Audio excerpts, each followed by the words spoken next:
In part one, we looked at why zone 2 and long, slow road work just aren't the most efficient ways to condition for boxing, and why high intensity means are probably going to be the real game changer for your conditioning. In this video, I'm going to break down exactly what tests to use to identify your limitations, and then how you can actually integrate these high intensity means of conditioning into your own training. So like I said, the first step is to actually do some testing. And the 3 simple tests I like to use, each with their own specific purpose, are resting heart rate, a 30-second repeat sprint test, and then a time to exhaustion test. We discussed in part 1, resting heart rate can be a really simple insight into this aerobic base that everyone is so obsessed with, but also because it's cheap, reliable, and easy to track over time, which are some key qualities you want in some testing, because if you have these very elaborate and expensive ways of testing, then they just get thrown out the window because no one wants to do that. But more importantly, it helps determine whether you actually need lower intensity work or some long hit work, or whether you'd benefit from just jumping straight into some high intensity interventions. Now, I guess to be clear, I don't hate low intensity training, and it definitely has its place, which we'll see, but I just think it's overused and misapplied to most boxers training. So when we're actually looking at resting heart rate, the most simple way to interpret this is as follows. If your heart rate is above 60 BPM, it basically tells us that your heart is less efficient and it needs to beat more often to deliver the oxygen around the body. And this is probably going to mean you'll likely need more centrally focused conditioning, like long intervals, maybe even in some cases some zone 2 or long slow work. If, however, you're between 50 and 60, you're kind of in the middle ground. So this could be a mix of centrally and peripherally biased conditioning.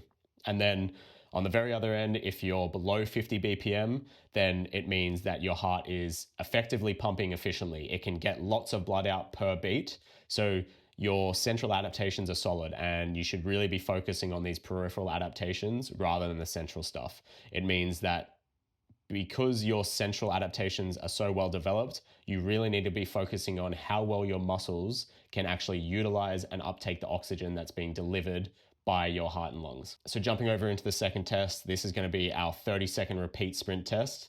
And again, I got this one from Dr. Andrew Usher.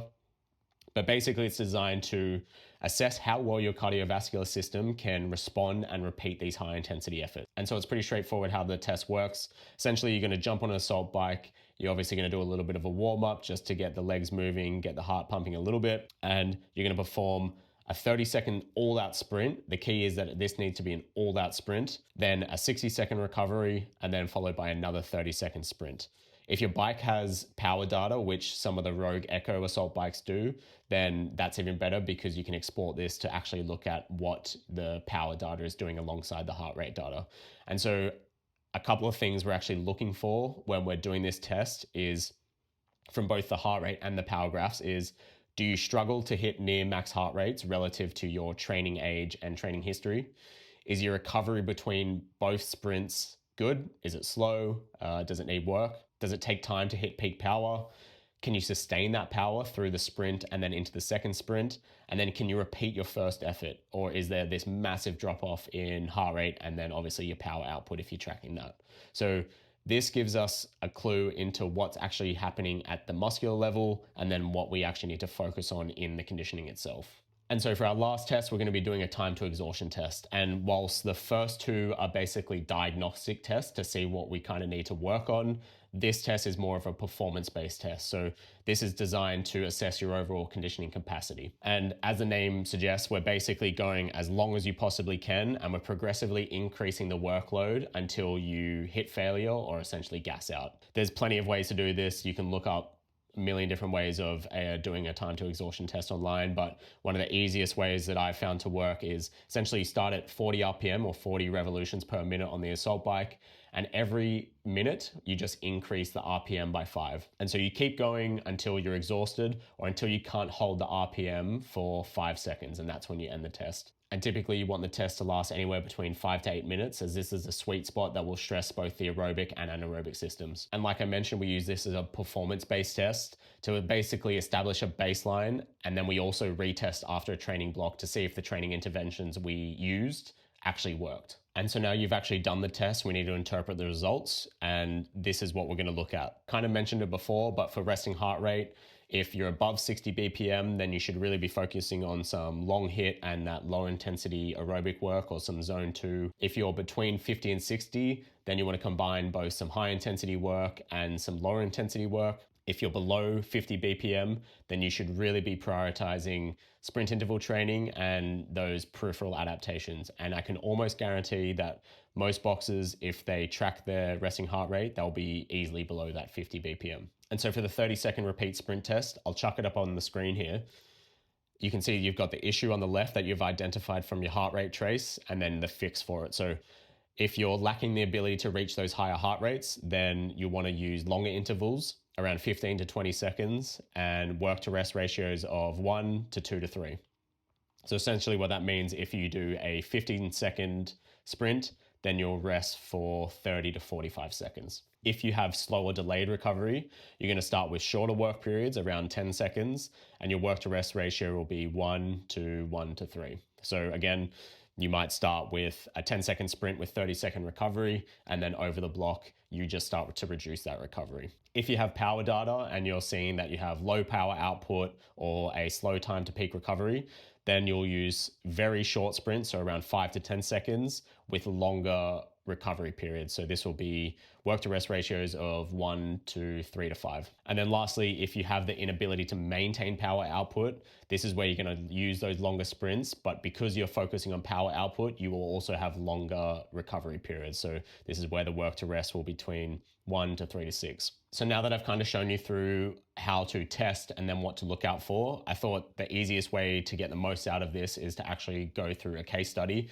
And this is from one of the amateur heavyweight boxers I've been working with. And basically, for some context, he'd been training consistently 5 to 6 days per week for years. The conditioning testing we did was actually at the end of a more extensive profiling session. So I obviously didn't want to take resting heart rate at the end because it wouldn't be reflective of what his resting heart rate actually was. So like I said, because he's been training for 5 to 6 days per week for the last few years, I could safely assume that his resting heart rate was less than 50. So what we did is we jumped straight into a repeat sprint test, the second test that we just spoke about, and here's what we saw. He couldn't hit peak heart rates. His heart rate took far too long to recover between efforts. You can see that he's got this long, slow recovery. And this basically indicated that his recovery kinetics were clearly undeveloped. So for his time to exhaustion test, the third test we spoke about, he clocked in at 5 minutes and 15 seconds. So what did we actually do? Well, this was leading into a national competition, which we had 5 weeks to prepare for.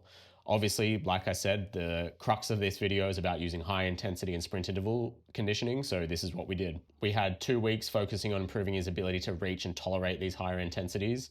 So I used low volume sprint interval work. He did 20 seconds of work, 60 seconds of recovery, and just did 4 to 5 reps of that. So for the first week, he did 4 reps. For the second week, he did 5 reps. And then weeks 3 to 5, for the last 3 weeks, we reduced his rest to 40 seconds to specifically target those recovery kinetics that we mentioned. And as you can see on the screen, here's basically what we found. He had higher peak heart rates during this repeat sprints. He had much faster recovery between efforts. And I guess more importantly is that when we tested his time to exhaustion again, he increased to 6 minutes and 27 seconds. So that's an improvement of 22%. And this was all done with no zone 2 work and less than 7 minutes of actual conditioning twice per week. So rather than going out and doing what most people traditionally would do, would be to go for runs, do some zone 2 work, maybe even some longer intervals on the feet, we accrued a total of 14 minutes of off-feet conditioning per week, doing high intensity means, and saw a 22% improvement in his conditioning. And if you ask me, and probably 95% of boxers on earth, if they could get the results for their conditioning in literally a fraction of the time, I think they would be going with this off-feet sprint interval work rather than just flogging themselves with running. Because not only are you getting the results in less time, it means you can spend more time actually focusing on your skills, which is boxing itself. So as you can see, this is how you make your conditioning more efficient, more effective, and what I would consider more specific to the demands of boxing. You can completely forget about wasting hours jogging. What you really need to do, like we mentioned in this video, is go through some testing, identify what's actually limiting you, and then implement the methods that will actually improve those things. And if you found this helpful, make sure you drop a comment or question below. And as always, all that stuff, subscribe, like. See you guys next time.